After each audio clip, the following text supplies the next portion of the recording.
ask both of you to answer this. Yesterday, your general manager took a lot of accountability for what occurred here and said it was a difficult day for him. And I'd just like to get your thoughts on what yesterday was like for you guys. I guess, Leon, we'll start with you. Yeah, I mean, those days are always tough. You know, it's hard. Two great hockey people lost their jobs, right? Essentially, we're the ones on the ice playing, and we have to take responsibility for that partly.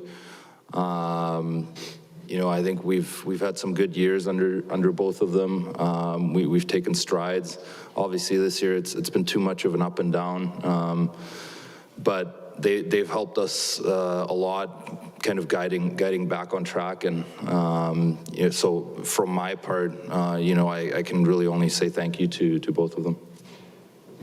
Yeah, I think Leo said it. It's a tough day for sure. As players, we have to take responsibility and we have to be better moving forward here for Woody and Dave.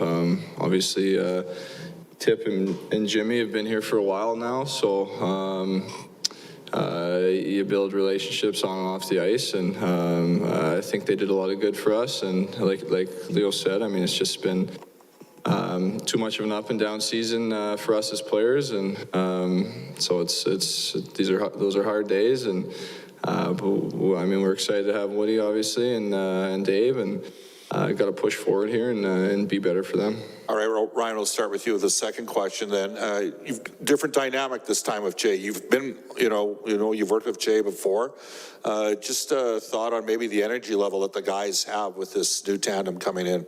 Yeah, like you said, it's we had him a few years ago. We had him for a few years, so definitely got to see a little bit of what he's about, and he's a great hockey mind. Really gets the game well, and he brings a lot of positive energy and just I'll lose you, and just yeah, good energy to the rink every day. So definitely excited to see how he transfers that to being a head coach. Yeah, just what Nuggy said. You know, obviously we've had him in a different role. I think it's always different, obviously, when you're the head coach to the assistant. But got to know Woody over the years, and you know, we've built some really good relationships with him. And like Nuge said, he's going to bring in great energy and great hockey mind. So yeah, we gotta turn this around. I guess, Leon, first, one of the things Ken Holland said that stuck out to me yesterday was, you know, we won a lot of 5-4, 5-3 games early in the year, but he says, we got to be able to keep the puck out of our net. We can't be a team that's going out on the ice trying to win 5-4 all the time. You know, is that part of a transformation here? I know you've spoken before about your defense, not just your defensive work, the team's defensive work. Does that need to become a new priority here?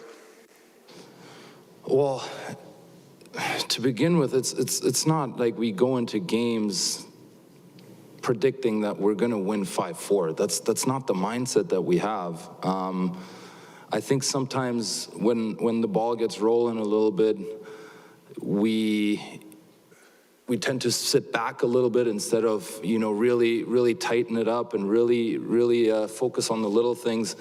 But like I said, it's not like we go into games pretending like we're going to score 5 goals every game. I don't understand where that's coming from, to be honest. But obviously, there's no secret that we need to be better defensively. Yeah, I mean, yeah, it's like Leo said. I mean, it's not, we don't go in expecting to win games like that. I mean, we want to be a tight checking team, and unfortunately, sometimes we've shot ourselves in the foot early in games and given up too many odd man rushes and too many easy opportunities for teams to take advantage of, and then you're clawing your way back, and you have to try and win 4-3 or 5-4, and that's kind of what was happening early in the year, and that's not the way that we want to play. It's not the way that we want to win, and we understand that coming down the stretch here. They're going to be tight checking games, and it's going to be 2-1s and 3-2s, and so I mean we need to be able to find that within our group, but we know that we are able to do it. Leon, the last two coaches were veteran NHL guys, right? Todd McClellan been around a long time, Dave Tippett a really long time, I guess Hitch even before that, or in the middle. Now you get a sort of a fresh, younger guy coming out of the minors that hasn't been an NHL head coach and probably has some new vibes and stuff. How do you what can he bring that maybe you haven't had around here for a while? Well, first of all, they're all really good coaches to begin with. Obviously, Woody is a little bit younger. He hasn't been head coach in the NHL yet, so this is his first, kick at the can, really, if you want to put it that way. And I think he's going to bring a lot of enthusiasm and a lot of positive energy. And not that the guys before that didn't; they obviously did too. But I think for Woody, it's probably a very exciting time as well. And he's fired up to be here. We're very excited to have him. So we're looking to get off to a good start tonight. Leon, just in terms of whatever system he wants to bring in, whatever he puts in front of you guys as potential solutions, how attentive is the group in general just to the idea that maybe something new or maybe something different, that you kind of welcome whatever he has to put in front of you if it's a potential solution? Yeah, I mean, we're very alert. We need to change something, obviously, and I'm sure Woody will come in with new ideas, with his philosophy, with his plan, and we're all in on that. So we got open ears and we're ready to go. Ryan, he's known to be fairly detail-oriented, and I think you've probably seen some of that in the past. Do you expect there to be a bit of a difference in some of that approach? And, how do you take to that? Well, I think every coach kind of has their own approach to the way they get their message across. And like we've kind of been saying, he's a high-energy, enthusiastic guy, and he's had experience as a head coach now in Bakersfield for a few years. So I think the transition will be. I mean, it's never easy, but I think it'll be easier for him. And so I mean, we have to be attentive, and we have to be ready to embrace whatever he brings to us. But I think he is a detail-oriented guy and brings that positive energy and that enthusiasm. So it's something to look forward to. Leon, you mentioned that he's very excited. What about you as a team? Like, not that it's better, it's just different. A different voice, a different message, maybe a subtle little different approach to neutral zone or defensive zone. Do you sense that excitement in the group today that is like a fresh start? Yes, I do. Obviously, like we said earlier, it's not an easy day, especially yesterday. It's always hard because you carry responsibility. But we're excited. Obviously, sometimes a new voice, a different view of certain things, can give you a big spark. So hopefully it does that for us. And as players, we have to make sure that that's what it is. And Ryan, for you, since you've come in, I think this is the 9th head coach you've had, so you have a lot of experience with different guys. From your past experience, what can a new coach add to a team? Then conversely, what's the best thing the team can do to respond to a new coach? I mean, it's unfortunately I've been part of these days a few times over my career, and they're never easy days. But on the other side of things, you're excited to get a bit of a fresh start and a little bit of jump. And I mean, you want to come out flying, and obviously it's going to start with work, but at the same time, I mean, he'll probably tweak a few things that we're going to have to embrace right away. So I think as a team, we have to be willing to take what he says and take it to heart and make sure that we're putting our best foot forward for both of them. One last one, Leon, for you. Evander Kane's like a real power forward, big, strong, plays a similar style. Like, you're really good off the cycle. I know it's only been one game, but what do you see how that can work together with your skill set with his? I mean, he's hard on pucks. I think he enjoys that part of the game. He enjoys having guys on his back and kind of protecting it and, holding on to pucks. So I thought we were Good for the most part. Last game, obviously, you know, we're looking to continue to build chemistry and you know, be productive while doing that. Thanks.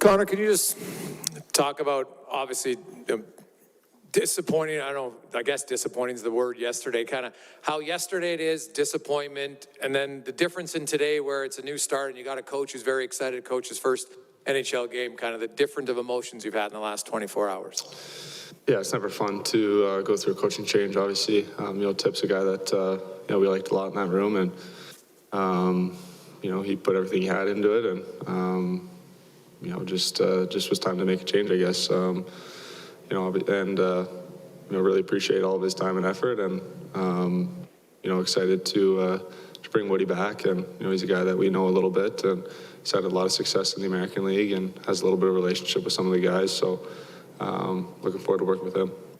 Darnell, of course, Jim Playfair's out. Dave Manson comes in on the defensive end. And I know it was just a morning skate, so probably on the weekend in practice. How much different do you expect a system or a tweak to be, and how do you think or what Manson can bring that will help your group?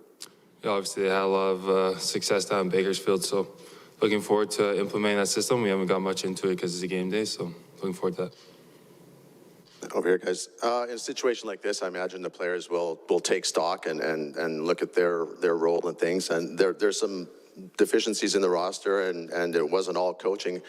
When you guys look at things, what do you guys have to do differently, have to do better to get this thing trending back in the right direction? Which one? Connor first. Yeah, I mean, we can all be better, obviously. I think, you know, that goes without saying. Anytime there's a coaching change, I think the players, you know, realize we could all be better for sure. There's no secret there. There's no denying that. And, you know, as a group, you know, I think we can be better. Connor, Ken Holland said yesterday that, you know, as he made his mind up over the last two games to make this coaching change, what really got him was the defensive play and how loose the team was. There was just a ton of scoring chances going the other way. I don't know where to rank it, if you could rank it as a priority, but can this team get anywhere, I guess, if it doesn't clean up its defensive play, if it doesn't give up less? We for sure have to give up less, obviously. We've got to keep the puck out of our net. We haven't been putting the puck in the other team's net either, so, you know, we got to find a way to do a little bit of both. There's a new coach here who probably will have new philosophies and new ideas how to do things. You and Leon play the most out of any forwards in the league, and this team has a power play that tends to eat up about $1.45 of most power plays. If changes meant playing a little bit less, would you welcome that? Of course. I'm open to anything to win. With that being said, I don't know a ton of first power play units that don't take up at least a minute 30. You know, that's not absolving ourselves, but you know, you look at all the good power plays around the league, the Leafs, you know, these, you know, they chew up minutes. You know, sometimes you get caught in the zone, or, you know, sometimes you stay out there a little bit longer. Obviously, you know, we haven't found a ton of success in the power play of late, and something that we need to figure out. Hey, Connor, you referenced the pucks not going in the offensive end some games lately. How do you feel about the quality of chances? Like, are there good chances not being converted, or does there need to be more and better quality along the way? You know, I thought before the break we were producing. We were finding ways to score goals, and we've come back, and there's been two games, and both those games haven't been very good. We've scored one goal, and we've given up a ton of chances and given up goals. So, you know, Kenny thought it was time to make a change, and again, we've said this all along. We fully support Kenny and what he's trying to do, and we're all in this together, trying to do the same thing, and that's win. And you know, Kenny brought in Woody, and looking forward to working with Woody. This is for Darnell. What's the situation with a guy like Woody, who was an assistant coach, and then with you, and then suddenly he's the head coach? There's a dynamic change. Usually the assistant coach is kind of a good cop, and the head coach is the one who's running the show. How does that change? Yeah, but I mean, even when Woody was here as an assistant coach, like, he brought a lot of intensity each and every day, and that's what he's going to bring as a head coach too. So I don't think the adjustment is too much. He expects us to play at a high level with lots of work, and he was the same way when he was an assistant coach. So it's you know, it stinks when you lose good hockey people and good people that you worked with, but at the same time, you look at Woody, this is an opportunity that he's earned and been around the game for so long. So there's excitement too for him, and we got to come out and play hard for him. Thank you. Darnell, you've always been as hard on yourself as anybody else is on you. As you evaluate where your game is at right now, and you know, if you want to look to make some adjustments, what's your analysis of where your game is at right now and where you want it to be? It's not for me to do. You guys will go and write your articles and make up your stories. I don't need to analyze my game for you. All right, fair enough. Connor, if Jay wants to make significant changes, whether it's systems, you know, whatever level of change that he wants to implement, how open is the group to kind of accepting that, you know, if it maybe leads to better results? Very open. You know, obviously something needs to change, and you know, Woody's going to come in and he's going to put his touch on the group and put his touch on the team and as players, and you know, that's what we want. You know, we're all in this together. I'm not sure why, you know, sometimes I think people forget that we're here to win. You know, we're up here and we come in each and every day and we want to win. And whatever, we haven't found the formula yet. And you know, that's all we want to do. If you know, whatever system Woody puts into place, we're happy to play. Darnell, Ken mentioned he talked to the leadership group about the decision he made yesterday. Is that appreciated? Oh yeah, for sure. I think we said before, Ken's got an open door policy, has a great line of communication with all the guys on the team, so it goes a long way, especially when, you know, he's got to make a tough decision like he made. It goes a long way when he reaches out beforehand, when it all becomes a little bit of a circus. Thank you, gentlemen. Spec, can I talk to you for a second?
Hey, Jay, well, congratulations. Been a long journey for you. Your first game as an NHL head coach. I guess just kind of tell us kind of what's going through your mind since yesterday when you had the call with Ken. Well, it was first off, it was an emotional day. Two good men lost their positions, and I call them friends, and we've worked together in the same organization over the last number of years. So it was an emotional day from that point of view. It was a long day just travel-wise and getting up to Edmonton and being ready to take the job on. I would say that I'm very much humbled and feel very privileged to have been named the head coach of the Edmonton Oilers. It's a proud organization in a hard-working city, and I'm very much proud to be the head coach of this team. You come in, there's a morning skate, and then you guys got a really hectic schedule next week. There's not a ton of practice time, Jay. So do you have to pick a few things you want to implement in a practice, and then the rest are on video? Can you kind of maybe outline what the plan is to try to have the team play the way you want? Well, we talked to our team this morning. We had a meeting just to set the groundwork. There's small things that I think you can implement on the fly, but very cognizant of the fact of there isn't much practice time over the next little while. Cognizant of the fact that it's a game day here today, and we don't want our players overthinking. We want them playing, and we don't want to see any hesitation in their game. So for me, there are details in the game that we're going to put an emphasis on, that we're going to put import on, and but most importantly, we want our players to play free of hesitation tonight.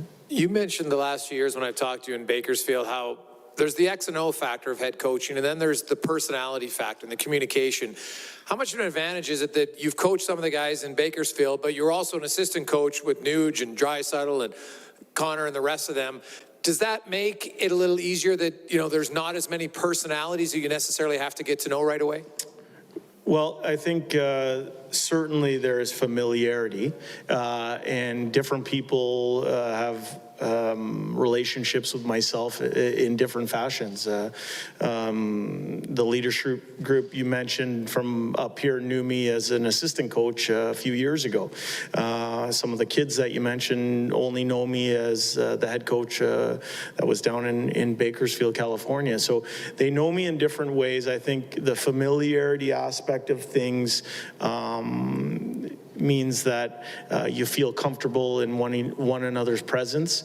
I think I told our players that we're going to work hard to strengthen the relationships that we do have, but I'm excited to build new relationships with the players that I've yet to spend a lot of time around. Jay, what's the dynamic going from assistant coach of the team to head coach? Often the assistant coach is the good cop, the head coach is sterner, perhaps. What is the dynamic there? Well, when I made the decision to go down to Bakersfield a few years ago, I did it with the intent of one day becoming an NHL head coach. And in my time in Bakersfield, I've learned that the biggest difference between being an assistant coach and a head coach is the difference between having an opinion and being the one who makes the decision. That's the biggest difference that I've found, and it's a huge responsibility and not one that I'll take lightly. You mentioned details. Is one of those details to check harder and not give up so many goals? Yes, it is. Now, we might have different definitions of exactly what checking is. I believe checking begins in the offensive zone. I believe checking is hanging on to the puck and wearing teams out in the offensive zone. It is working into positions to set yourself up to come back into your own zone. So checking might have a little bit different definition there, but certainly an area that we will address as we move forward on a daily basis with our group. Based on morning skate. Green light. All right. Got to turn the green light on. Okay. Morning, Jay. Based on morning skate, it looks like you're going to go with Connor, Leon, and Ryan Nugent-Hopkins each centering their own lines. Maybe an explanation as to why you're going to go that route. Well, I think it's going to give our team the best chance to win tonight. And that's where my mind is attacking things on a today matters most basis. And that means that we felt with the assets that we have at our disposal, that putting 3 quality centermen down the middle forms a spine in our group. It'll help our young D-core that we're going to address tonight. I think it represents a matchup issue for other teams, and you sat down with all 3 of those players and clearly mapped out what we expected them tonight. How has Marcus Niemelainen and Philip Broberg played for you down on the mine? Both have been very, very good. I think they've impressed in both Bakersfield and in Edmonton this year. Nemo, his big dimension is his physicality. I think teams know when he's on the ice. I think that's a dimension that we wanted to add to our D-core here this evening. And for Broberg, he's a great skater. He transports the puck. We've seen a lot of growth in his game over the last few months. So excited for his renewed opportunity up here in Edmonton. You spent lots of time coaching in the National Hockey League, lots of time in the American Hockey League now. How different are the athletes? How different are the attention spans? Can you be the exact same coach in the NHL that you were in the AHL? Well, I think for me, I'm not going to be anybody but myself, Ryan. I'm going to be myself. I believe that I'm in this position today by being myself. I think you are a product of your influences, and for me that begins with my parents, my family, my wife and kids, but also the mentors that you've had along the way as well. But at the end of the day, I'm going to bring what I bring to the table. Do I think there's a difference between the American Hockey League and the National Hockey League? I do. I'm quite cognizant of that. I think that players in the American League are at different stages of their development. They're striving. They're a whisker away of achieving their life dream, and they have different types of circumstances to deal with at that level than and for that matter, pressures to deal with at that level as compared to the National Hockey League. I'm thankful for my time in the National Hockey League. I don't believe everything will be brand new to myself.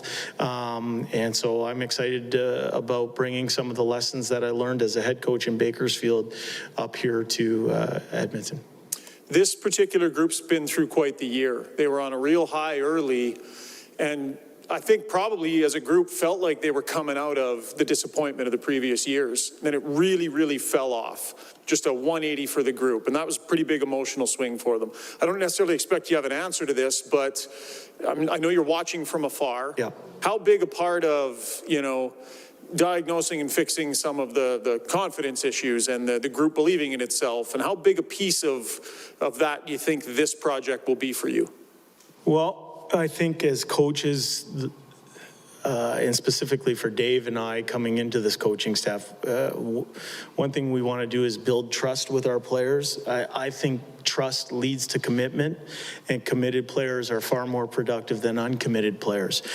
So I believe that happens in how you conduct yourself on a daily basis as a coach, how you give your players tools that they need to be successful. Sometimes that's in the video room, sometimes it's on the ice in practice. I think I am concerned with what is and what will happen rather than what has happened here over the last little while. I don't think you can go back and change any of that. I think, we are going to be very focused on trying to find the lead domino, so to speak, and we're going to whack away at that lead domino until it falls. And what I mean by that is the areas of the game that I think need most improvement for our group. Hi, Jay, over here. left side. Hey, coaching the Oilers is a tough gig. I mean, it's, they're asking you to do something in a very short amount of time that hasn't been done here in 14 years. Is that a bit daunting to you? How do you go about that challenge? Well, I think it's a great opportunity. And I'm excited about the people that we have in the room. I'm excited about the people that we have around the team. I believe there's a lot of runway in this season.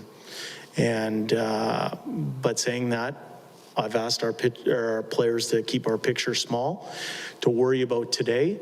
And once you start building things in the right way, I believe that success is built sequentially.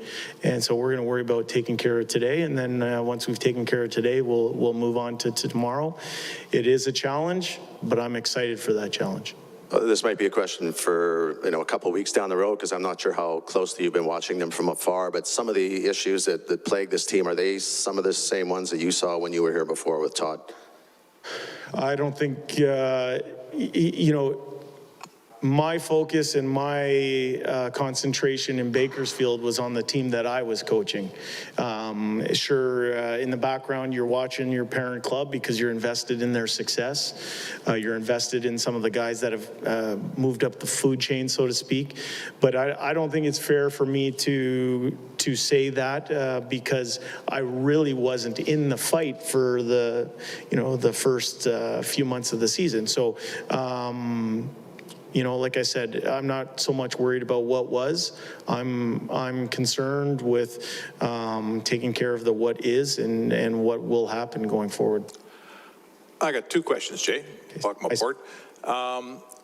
Everyone's a product of sort of who they've been around, who they learned from. You coached, you were a video coach under Babcock. You worked with McClellan. You worked with Tippett. I don't know if Scotty Bowman was still around Detroit. Yeah, he was, yep. So when you think of those names, what'd you pick up from each guy?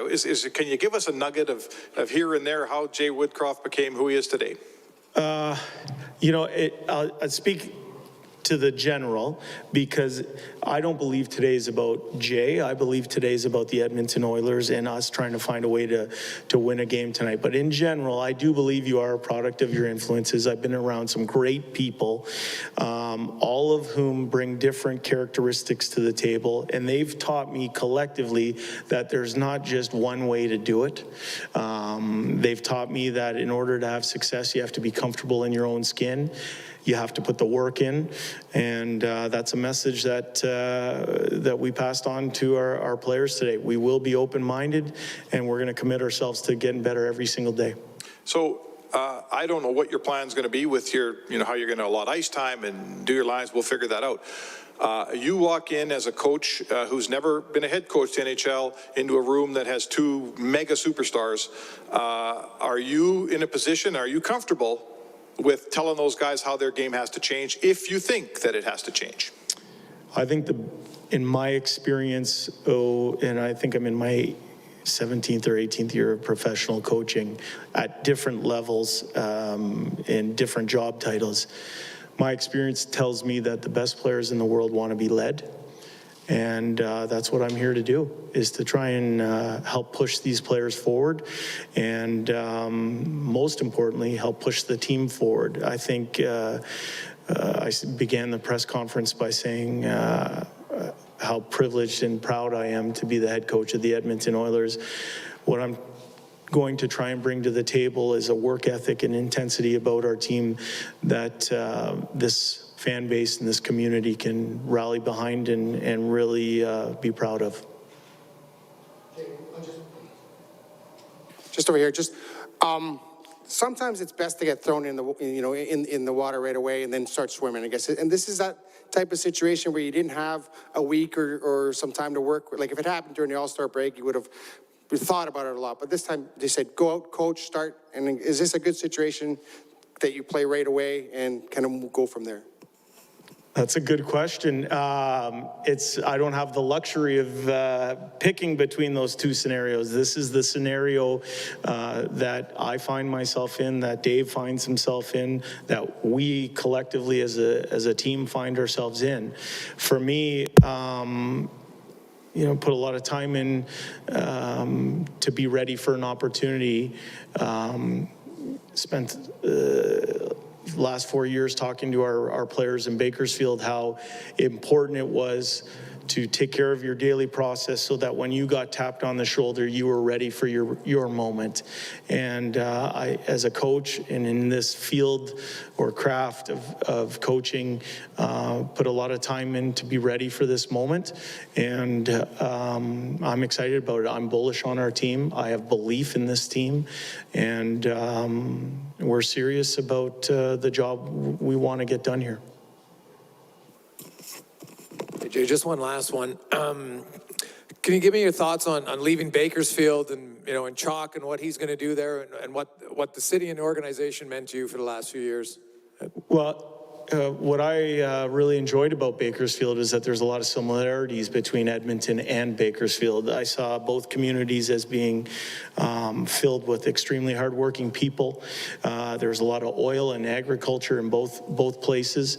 They're both communities that valued people laying it on the line on a daily basis. Win, lose, or draw, they valued hard effort.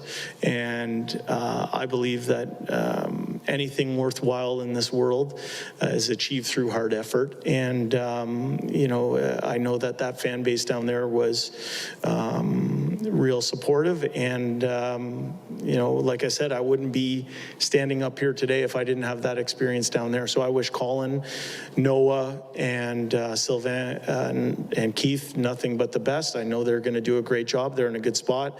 They have a lot of good players, and wishing them well and cheering for them from afar.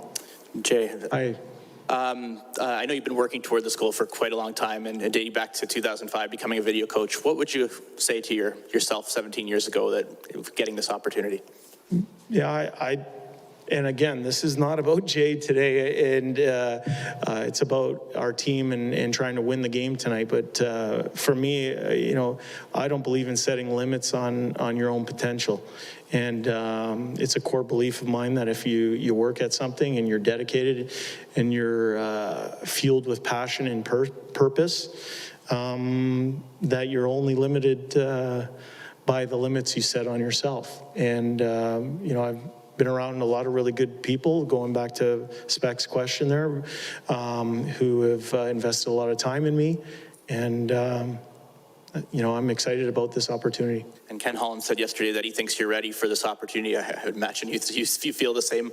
Why do you feel like this is a good opportunity and that you're ready for it right now? Well, I feel it's a good opportunity because of the runway left in the year, of the players that we have in the dressing room, of the potential for individuals to grow their game and for the team to grow their game. I think it's an excellent opportunity and one that I'm not going to take lightly. Thanks, guys.